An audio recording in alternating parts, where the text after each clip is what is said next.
ലക്ഷ്മി ജയനാണ് നമുക്കിപ്പോൾ. Hi Lakshmi. Hi. എന്നെ കാണണമെന്ന് ഭയങ്കര ആഗ്രഹമായിരുന്നില്ലേ? ഉവ്വ്. കണ്ടപ്പോൾ തീർന്നില്ലേ? ഇല്ല, എൻ്റെ ഇല്ല. ഫേവറേറ്റ് ആങ്കറാണ്. ആ.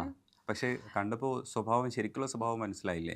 ഇല്ല, എല്ലാം അങ്ങനെയല്ലേ? ഒരേപോലെ തന്നെ. പക്ഷേ ക്യാമറയിൽ സംസാരിക്കുന്ന ഒരു മനുഷ്യനല്ലല്ലോ അല്ലാതെ ക്യാമറയിൽ കണ്ടപ്പോൾ. നമുക്ക് കുറച്ചുകൂടെ റിസർവ്ഡ് ആയിട്ട് തോന്നും. ഉം. പക്ഷെ നേരെ കണ്ടപ്പോൾ ആള് ഭയങ്കര ടോക്റ്റീവ് ആണ്. ഡിഫറൻസ് ഉണ്ട്. ഉം. എന്നോട് പറഞ്ഞതെന്ന് വെച്ചാൽ കണ്ടു കഴിഞ്ഞപ്പോഴത്തേക്ക് എനിക്ക് പറയാനുള്ള എല്ലാം പോയെന്നാണ് ലക്ഷ്മി പറഞ്ഞത്. ഇല്ല, നമ്മളൊട്ടും എക്സ്പെക്ട് ചെയ്യില്ലല്ലോ ഉം. ക്യാരക്ടർ.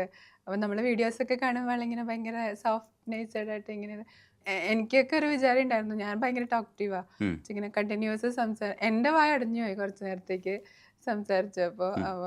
അപ്പോൾ നമ്മളോട് പ്രതീക്ഷിക്കില്ല, അങ്ങനെ ഒരു ടേണിംഗ് പോയിന്റ് പ്രതീക്ഷിക്കില്ല.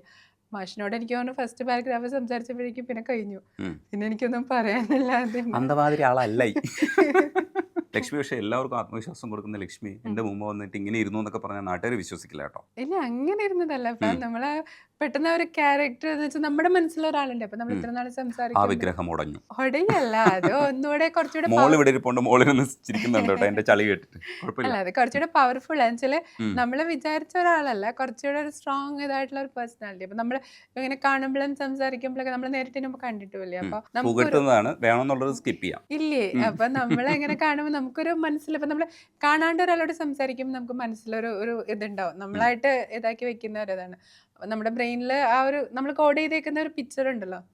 നമ്മൾ ഈ ചാറ്റ് GPT യോടൊക്കെ ചോദിക്കുമ്പോൾ അവര് നമുക്കൊരു ഇത് തരും. അതായിരുന്നു. പക്ഷെ ഞാൻ വന്ന് നമ്മൾ സംസാരിച്ചപ്പോൾ ആൾ എൻ്റെ ഡിഫറെൻ്റ് ആയിട്ട് ഭയങ്കര ടോക്കറ്റീവ് ആയിട്ട് ഭയങ്കര എന്താ പറയുക ചിയർഫുൾ ആയിട്ട് സംസാരിക്കുന്ന ഒരു കലപില കൂട്ടി സംസാരിക്കുന്ന ഒരു മനുഷ്യനാണ് ഞാനിപ്പോൾ കണ്ടത്. ഉം. പക്ഷെ ഞാൻ വീഡിയോസിലൊക്കെ കണ്ട ആൾ ഭയങ്കര പക്വതയുള്ള മെച്ചേർഡുള്ള ആ ഒരു പെട്ടെന്ന് ആ ഒരു ചേഞ്ച് വന്നപ്പോൾ എനിക്ക് പെട്ടെന്ന് ഒരു നിമിഷത്തേക്ക് ഇങ്ങനെ അത് അങ്ങനെ കയറിയില്ല എന്നുള്ളതാണ് ഉം. ബ്രെയിനിലേക്ക്. ആ ഉം. ഒരു ഡിഫറൻസ് ഉണ്ടല്ലോ, അത് കുറച്ച് ടൈം എടുത്തതെന്നൊരു ലക്ഷ്മി എന്നെ കണ്ട് ധന്യാവാൻ വന്നതാ, പക്ഷേ ഇവിടെ മൂകയായിപ്പോയി. ചില സമയം അങ്ങനെയാണ്, അൺഎക്സ്പെക്റ്റഡ് ആയിട്ട് ചില സംഭവിക്കുമ്പോൾ. പക്ഷേ നിങ്ങൾക്കുണ്ടായ ജീവിതത്തിലുണ്ടായിരുന്ന ആ അൺഎക്സ്പെക്റ്റഡ് ആയിട്ടുള്ള സംഭവങ്ങളെ നിങ്ങൾ ശരിക്കും ഓവർകം ചെയ്ത രീതിയാണ് ലക്ഷ്മിയെ പ്രസക്തയാക്കുന്നത്. ശരിക്കും ലക്ഷ്മി തന്നെ പറഞ്ഞിട്ടുണ്ട്, വേദന തിന്ന് വേദന എന്ന് പറയുന്ന ഒരു സംഗതി അനുഭവിപ്പിക്കാൻ പറ്റാത്തൊരവസ്ഥയിലേക്ക് കൊണ്ടുപോയെന്ന് പറയുന്നത്. എന്ന് മുതലായി ഇത് പുറത്ത് പറയണമെന്ന് തോന്നി തുടങ്ങിയത്? 2019 ആണ് ഞാൻ ബാംഗ്ലൂരുള്ളപ്പോഴാണ് എനിക്ക് ഇങ്ങനെ ഡയഗ്നോസ് ചെയ്യുന്നത് ക്യാൻസർ ആണെന്നുള്ളത്. അപ്പോൾ ആ സമയം എല്ലാവരെയും പോലെ തന്നെ ആ സമയം ഇങ്ങനെ ഓവർകം ചെയ്ത് വരാനായിട്ട് ഒത്തിരി പാടുപെട്ടു. കാരണം ഉം. ഫിസിക്കൽ അപ്പിയറൻസ് ആണെങ്കിലും എല്ലാം ഇങ്ങനെ ഒരുപാട് ചേഞ്ചസ് വരികയാണല്ലോ ഉം. നമുക്ക്. അപ്പോൾ ഞാനത് ഒരുപാട് ആ പെയിനും എല്ലാം കൂടെ നമുക്ക് എന്താ ചുറ്റിനും നടക്കണേന്ന് അറിയാത്ത ആ ഒരു അവസ്ഥയിൽ നിന്ന് കയറി വരാനായിട്ട് കുറച്ച് ഇത് പാടുപെട്ടു. അതിനുശേഷം കാരണം എൻ്റെ ചില അശ്രദ്ധകളായിരുന്നു എന്നെ അവിടം വരെ കൊണ്ടെത്തിച്ചത്. ഉം. ഓവർ കോൺഫിഡൻസ് ഉണ്ടായിരുന്നു, ഈ പറഞ്ഞ പോലെ അശ്രദ്ധ ഹെൽത്തിനെ ഉണ്ടായിരുന്നു. കുറിച്ച്. ഉം. അശ്രദ്ധയുണ്ടായിരുന്നു. അപ്പോൾ അതൊക്കെ അവിടെ കൊണ്ടെത്തിച്ചു. പക്ഷെ അതിന് ഞാൻ കൊടുക്കേണ്ടി വന്ന വില ഭയങ്കര ഒരുപാട്. അതായത് എനിക്ക് ഒട്ടും ഞാൻ തിരിച്ചു വരുമെന്ന് എനിക്ക് പ്രതീക്ഷ ഉണ്ടായിരുന്നില്ല. ആ ഒരു ഇതിൽ നിന്ന് ഒരുപാട് സ്ട്രഗിൾ ചെയ്തിട്ട് ശരിക്കും നടന്നല്ല, നീന്തി കയറി വന്നത് തന്നെയാണ്. അത്രയും ഇതായിട്ട് എനിക്ക് ഒരുപാട് നഷ്ടങ്ങൾ ഈ ഭാഗത്ത് ഉണ്ടായിട്ടുണ്ട്. ഞാനിപ്പോൾ ഇങ്ങനെ നിൽക്കുമ്പോഴും ഓവർകം ചെയ്ത് വരുന്ന വഴിക്ക് എനിക്ക് ഒരുപാട് കാര്യങ്ങൾ നഷ്ടപ്പെട്ടിട്ടുണ്ട്.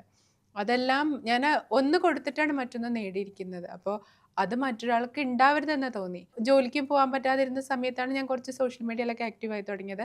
അങ്ങനെയാണ് ഞാൻ നന്ദൂട്ടനെ പരിചയപ്പെടുന്നത്. നന്ദു മഹാദേവ് എന്നെ ഒരു ദിവസം വിളിക്കുകയാണ്. വിളിച്ച് ഇങ്ങനെ സംസാരിച്ചു. അങ്ങനെ അവരെ ഗ്രൂപ്പിലേക്ക് ആഡ് ചെയ്തു. ഉം. ആ നന്ദൂട്ടനിൽ കൂടിയാണ് ഞാൻ പിന്നെ ഇങ്ങനെ കുറച്ച് എനിക്ക് തോന്നുന്നു പുറം ലോകത്തേക്ക് വന്ന് തുടങ്ങിയത്. അതിന് മുമ്പ് വരെ ഞാൻ ഭയങ്കര എന്താ പറയുക ഒരാളോടും സംസാരിക്കാണ്ട് റിസർവ്ഡ് ആയിട്ടുള്ള ഒരു ക്യാരക്ടർ. ഇപ്പോൾ ജോലിക്ക് പോവച്ചാലും അവിടെയാണെങ്കിലും എനിക്കധികം ഫ്രണ്ട്സ് ഇല്ല, ഫ്രണ്ട് സർക്കിൾസ് ഇല്ല. ജോലിക്ക് പോകും, വീട് അങ്ങനെ ജീവിച്ചിരുന്ന വ്യക്തിയാണ് ഞാൻ. സോഷ്യൽ മീഡിയ ഒന്നും എനിക്ക് ഇല്ലായിരുന്നു തീർത്തും. ഉം. ഇത് വന്നതിന് ശേഷമാണ് നമുക്കൊന്നും ചെയ്യാതില്ലാതിരുന്നപ്പോഴാണ് ഈ സോഷ്യൽ മീഡിയയിലേക്ക് വരുന്നതും നന്ദൂട്ടനെ പരിചയപ്പെടുന്നതും അങ്ങനെ നമ്മൾക്കൊരു ഗ്രൂപ്പ് ഇതാവുന്നതും. പിന്നെ ഓരോരുത്തർ അറിഞ്ഞറിഞ്ഞറിഞ്ഞ് വരുമ്പോഴാണ് നമ്മൾ അതിലേക്ക് അപ്പം നമുക്ക് വന്ന എൻ്റെ ഈ ഒരു അശ്രദ്ധ കാരണം ഞാൻ കൊടുക്കേണ്ടി വന്നത് വലിയൊരു എന്താ പറയുക, എനിക്ക് എൻ്റെ നഷ്ടങ്ങൾ ഒരുപാടാണ്. അപ്പോൾ അത് മറ്റൊരാൾക്ക് അതെ, എന്താന്ന് പറയൂ. ശരിക്കും ഡയഗ്നോസ് ചെയ്യാൻ വൈകിയതാണോ ഉദ്ദേശിക്കുന്നത്? നമുക്കറിയില്ല. എനിക്ക് ഒരു ആക്സിഡന്റ് ഉണ്ടായിട്ട് ഇങ്ങനെ ഞാനവിടെ നമ്മൾ താമസിക്കുന്ന ഒരു ഫോറസ്റ്റ് ഏരിയയിലാണ്, നാഗർഹള എയർപോർട്ടിൻ്റെ അടുത്ത്. അപ്പം അവിടുന്ന് ഒരു ബാംഗ്ലൂര്. പ്രാവശ്യം ബാംഗ്ലൂർ റോട്ടിലേക്ക് വരാനായിട്ട് കുറച്ച് ട്രാവൽ ഉണ്ട്, ഫോറസ്റ്റ് ഏരിയ തന്നെയാണ്. അപ്പോൾ ഒരു ദിവസം ഞാൻ കടയ്ക്ക് എന്തോ വരുന്ന സമയത്ത് ഇങ്ങനെ അവരെന്തോ വേണ്ടി പൈപ്പിനോ വേണ്ടി മറ്റും എടുത്തിരുന്നു. അങ്ങനെ വീണ് പോവുകയുണ്ടായത്. അപ്പോൾ ആ ഉം. ഭാഗത്ത് കൂടെ ആരും വരാത്തത് കൊണ്ട് തന്നെ ഒരു 1-2 മണിക്കൂർ ഞാൻ അതിനകത്ത് തന്നെ ആയിപ്പോയി. പിന്നെ ആരോ എൻ്റെ വണ്ടി കണ്ട് അങ്ങനെ വലിച്ചെടുത്തപ്പോഴേക്കും എനിക്ക് തോന്നുന്നു മണിക്കൂർ കുറച്ച് കഴിഞ്ഞു. പക്ഷെ അപ്പം ഇങ്ങനെ സൈഡ് അടിച്ച് കൊണ്ടിട്ട് ചെറിയ സെൽസ് ഇതായി പോയിട്ടുണ്ടാവും. ആ ഭാഗത്താണ് എനിക്ക് അങ്ങനെ ഒരു ലംബ് പോലെ ഇത് വന്നത്. അപ്പം നമ്മൾ ഒരിക്കലും ഇങ്ങനെ അങ്ങനെയൊക്കെ ആണെങ്കിൽ നമ്മൾ കണക്ട് ചെയ്ത് ചിന്തിക്കില്ലല്ലോ. കാരണം എൻ്റെ അറിവിലൊക്കെ ഞാൻ ബേസിക്കലി ഒരു ഡാൻസർ ആയിരുന്നു. കഥകളി സർട്ടിഫിക്കേഷൻ എടുത്തുകൊണ്ടിരിക്കുകയായിരുന്നു. അപ്പോൾ നമ്മളുടെ വിചാരം എങ്ങനെയല്ല, നമ്മളെ റുട്ടീൻ നല്ലതാണ്, ഹെൽത്തി റുട്ടീനാണ് വെച്ചാൽ ക്യാൻസർ. അതുപോലെ എനിക്ക് ഹെറിഡിറ്ററി എൻ്റെ ഫാമിലിയിൽ ആർക്കും അങ്ങനെ ഒരു ഹിസ്റ്ററി ഇല്ല. അപ്പോൾ ക്യാൻസർ ഒന്നും നമ്മൾ ചിന്തിക്കുന്നേ ഇല്ല. അത് ഇങ്ങനെ ജസ്റ്റ് പെയിൻ വരും. നമ്മൾ കൊണ്ട് കാണിച്ചു. അപ്പോൾ ഇത് ലംബ് ഇങ്ങനെ കുറച്ചിങ്ങനെ വലുതാവുന്ന ഒരു ഇതുണ്ട്. അപ്പോൾ ഞാൻ കാണിച്ചത് എനിക്ക് പറ്റിയ അബദ്ധം അവിടെയാണ്. ഒരു ലംബോ ഒരു ഇതോ ഉണ്ടെങ്കിൽ നമ്മളൊരു ഓൺകോളജിസ്റ്റിനെ കാണിക്കണം എന്ന അറിവ് എനിക്കപ്പോൾ ഇല്ല. അല്ല ആരും എനിക്ക് പറഞ്ഞു തന്നില്ല. അല്ലെങ്കിൽ ഞാൻ അതിനെക്കുറിച്ച് ബോധേഡല്ലായിരുന്നു. കാരണം അത് ജസ്റ്റ് ഒരു ഇത് തന്നെയായിപ്പോയി. അപ്പോൾ ഞാനൊരു ഗൈനക്കോളജിസ്റ്റിനെ കാണിച്ചത്. ഞാനൊരു കീപ്പ് ഓൺ ഒരു 8 മന്ത്സ് പറഞ്ഞ പോലെ ഇത് ഇടയ്ക്ക് ഡോക്ടർ പറയും, അതേപോലെ ചെക്കപ്പ് ചെയ്യും, ഇങ്ങനെ പോകും. അപ്പോൾ എനിക്ക് കിട്ടുന്ന റിസൾട്ട് എന്ന് വെച്ചാൽ ഫൈബ്രോഡിനോമ എന്നാണ്. ഫൈബ്രോഡിനോമ നോൺ ക്യാൻസറസ് ട്യൂമേഴ്സ്. എല്ലാവരും പോലെ നമ്മൾ ഗൂഗിൾ ചെയ്ത് നോക്കും, പേടിക്കാനൊന്നും ഇല്ല. അപ്പോൾ ഡോക്ടറോട് ഞാനിങ്ങനെ ചോദിച്ചു, ഡോക്ടർ അത് എന്തെങ്കിലും പ്രശ്നമുണ്ടോ ചോദിച്ചപ്പോൾ ഡോക്ടർ എന്നോട് പറഞ്ഞു, എന്തെങ്കിലും നമുക്കിങ്ങനെ എന്താ പറയണേ, ഇങ്ങനെ അവിടെ എന്തെങ്കിലും പ്രശ്നം ഉണ്ടെങ്കിൽ മാത്രം ലക്ഷ്മി എടുത്ത് കളഞ്ഞാൽ മതി, ഇല്ലെങ്കിൽ അത് കുഴപ്പമൊന്നുമില്ല, അപകടകാരി അല്ല എന്ന വിശ്വാസത്തിൽ ഒരു 8 മാസം പോവാണ് ഉണ്ടായത്. ആ ഒരു 8 മാസമാണ് ശരിക്കും പറഞ്ഞാൽ എൻ്റെ ലൈഫിൻ്റെ ടേണിംഗ് പോയിന്റ്. അതിന് മുമ്പ് ഞാനൊരു പക്ഷേ എടുത്ത് കളഞ്ഞിരുന്നെങ്കിൽ നമുക്ക് ഓർഗാൻ മാറ്റിയിട്ടുണ്ടായിരുന്നെങ്കിൽ സേഫ് ആവും. പക്ഷേ ഇത് ഓൾറെഡി എൻ്റെ ലിംഫ് നോട്ട്സ് കയറി. ഞാൻ അവിടെ ശ്രീശങ്കര ക്യാൻസറിന് വേണ്ടി മാത്രമുള്ള ഒരു ഹോസ്പിറ്റൽ അഡ്മിറ്റ് ആകുമ്പോഴേക്കും ഓൾമോസ്റ്റ് എന്താ പറയുക, എൻ്റെ കയ്യിലോട്ടൊക്കെ കയറി. ഈ കൈ ശരിക്കും പറഞ്ഞ ഒരു ഫിംഗർ റിങ് പോലും ഇടാൻ പാടില്ല എന്നുള്ള അവസ്ഥയിലാണ്. ഒരു 23 ലിംഫ് നോട്ട്സ് എടുത്ത് കളഞ്ഞതിൽ 17 പോസിറ്റീവായിരുന്നു കയ്യിൽ നിന്ന്. അപ്പോൾ ബാക്കിയുള്ള ലിംഫ് നോട്ട്സ് ആണ് അവിടെ. അപ്പോൾ ഞാൻ അവിടെ സ്കൂളിൽ വർക്ക് ചെയ്യായിരുന്നു. അപ്പോൾ അതിൻ്റെ തലേ ദിവസം ഒരു മീറ്റിംഗ് നടക്കുന്ന സമയത്ത് ഞാൻ തലകറങ്ങി വീണു. കൊളീഗ്സ് എല്ലാവരും കൂടെ എടുത്തിട്ട് പോയി. അന്നത്തെ റിപ്പോർട്ടിലും ഈ പറഞ്ഞ പോലെ ഫൈബ്രോഡിനോമയാണ്. അത് കഴിഞ്ഞ് ഞാൻ ഈ പറഞ്ഞ പോലെ കോട്ടയ്ക്കൽ ആയുർവേദശാലയുടെ ട്രസ്റ്റിയുണ്ട് ഡോക്ടർ സുജിത് വാര്യർ. നമ്മുടെ മഞ്ജു വാര്യരുടെ കസിനാണ് പുള്ളി. എൻ്റെ ഫ്രണ്ടാണ്. അപ്പോൾ പുള്ളി അവിടെയായിരുന്നു ആ സമയത്ത്, ബാംഗ്ലൂരായിരുന്നു. ഇപ്പോൾ അദ്ദേഹം ഫാക്ടറിയിലാണ് കോട്ടയ്ക്കൽ. അപ്പോൾ എനിക്ക് കണ്ടിന്യൂസ് തലവേദന ഇത് വരും. അതും ഞാൻ വിചാരിച്ചു മൈഗ്രെയിൻ ആയിരിക്കും, ഈ സ്കൂളിൽ കിടന്ന് കുട്ടികളായിട്ട് ഇങ്ങനെ ഇതാക്കണേൻ്റെ ആയിരിക്കും, ടെൻഷൻ്റെ ആയിരിക്കും, മൈഗ്രെയിൻ ആയിരിക്കും. ഞാൻ ഹൈ ഡോസ് പെയിൻ കില്ലറും ഈ സ്ലീപ്പിംഗ് പിൽസൊക്കെ എടുത്ത് ഉറങ്ങിക്കൊണ്ടിരുന്നത്. അപ്പോഴും നമ്മൾ അതിനെക്കുറിച്ച് ചിന്തിക്കുന്നില്ല. ഇതൊരു ഭാഗത്ത് കൂടെ പോകുന്നുണ്ട്. അപ്പോൾ ജസ്റ്റ് ആ സമയത്ത് ഡോക്ടറിനെ ഒന്ന് ഇടയ്ക്ക് പോയിട്ട്, നമുക്ക് ഈ മലയാളം സംസാരിക്കാൻ ആരെങ്കിലും വേണമല്ലോ. അപ്പോൾ ഞാൻ പോണ JP നഗർ ആ ഭാഗത്തേക്ക് പോകുന്ന സമയത്ത് ഡോക്ടറെ കാണും, സംസാരിക്കും. അങ്ങനെ അങ്ങനെ ഇതേപോലെ ഒരു കാഷ്വൽ ടോക്ക്. അപ്പോൾ നമ്മൾ ഡോക്ടർ ഇങ്ങനെയാണ്, ഇതായിട്ടുണ്ട് അങ്ങനെ പറഞ്ഞു. അപ്പോൾ സ്കാൻ ചെയ്ത് റിപ്പോർട്ടൊന്ന് നോക്കട്ടെ പറഞ്ഞു. ജസ്റ്റ് ആ റിപ്പോർട്ട് നോക്കിയപ്പോൾ തന്നെ എനിക്ക് തോന്നുന്നു പുള്ളിക്കാരന് അത് മനസ്സിലായി എന്നുള്ളതാണ്. കാരണം ആ ഒരു മെഷർമെൻറ്റ് അത് നോക്കിയിട്ട്. അപ്പോൾ പുള്ളി ആദ്യം എന്നോട് ചോദിച്ചത്, നീ എങ്ങനെയാണ് വന്നതെന്നാണ് ചോദിച്ചത്. അപ്പം ഞാൻ പറഞ്ഞു, ഞാൻ ഡ്രൈവ് ചെയ്താൽ വന്നതെന്ന്. ഇരിക്കുക, ഇപ്പം പോകണ്ടെന്ന് പറഞ്ഞു. അപ്പം ഞാൻ പറഞ്ഞു, ഇല്ല ഞാൻ ഉഴപ്പി. കാരണം നമ്മളതൊന്നും, എനിക്കിത് കഴിഞ്ഞിട്ട് ഷോപ്പിങ്ങിന് വന്ന് നിൽക്കുകയാണ്. അപ്പം നമ്മുടെ ചിന്ത മൊത്തം അവിടെയാണല്ലോ. അപ്പം ഞാൻ പറയില്ല ഡോക്ടർ, ഞാൻ പോയിട്ട് വരില്ല, നീ ഇരിക്കുക എന്ന് പറഞ്ഞു. അപ്പം എനിക്ക് തോന്നുന്നു ആ ഒരു മെഷർമെൻ്റ് അതിൽ നല്ല ഡിഫറൻസ് ഉണ്ട്. അപ്പോൾ ആദ്യം എടുത്ത ഒരു റിപ്പോർട്ടും നമ്മുടെ കയ്യിൽ ഫയൽ ഉണ്ടാവുമല്ലോ. അപ്പോൾ ആദ്യം എടുത്ത ഒരു റിപ്പോർട്ടും ഈ തൊട്ട് തലേ ദിവസം എടുത്ത റിപ്പോർട്ടും അത് നോക്കിയപ്പോൾ ആ ഒരു ഗ്രോത്തും ഡയമെൻഷൻസും ഒക്കെ കൂടെ നോക്കിയപ്പോൾ പുള്ളിക്ക് ആദ്യമേ അത് മനസ്സിലായി എന്നുള്ളതാണ്.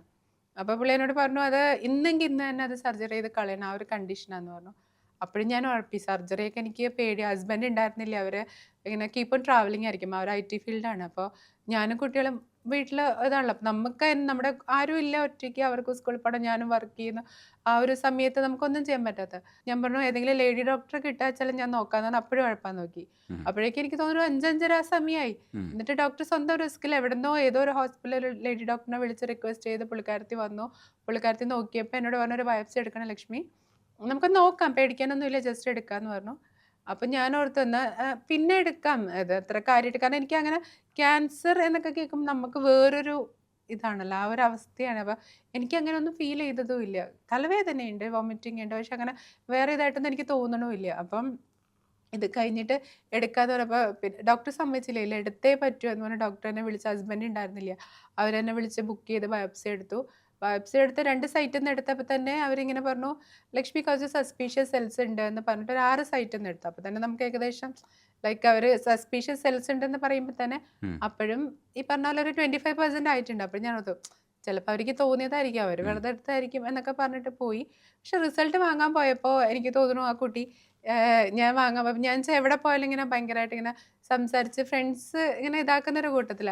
ഒരാൾ ഒരു പ്രാവശ്യം കണ്ടപ്പോൾ ഞാൻ ഗുഡ് മോർണിംഗ് മാഷിനറിയാലോ. മാഷിനെ ഇടയ്ക്ക് ശല്യം ചെയ്തുകൊണ്ടിരിക്കുന്നത്. അപ്പം ഉം. അങ്ങനെ ഒരു ഇത് കീപ്പ് ചെയ്യുന്ന കൂട്ടത്തില ഞാൻ.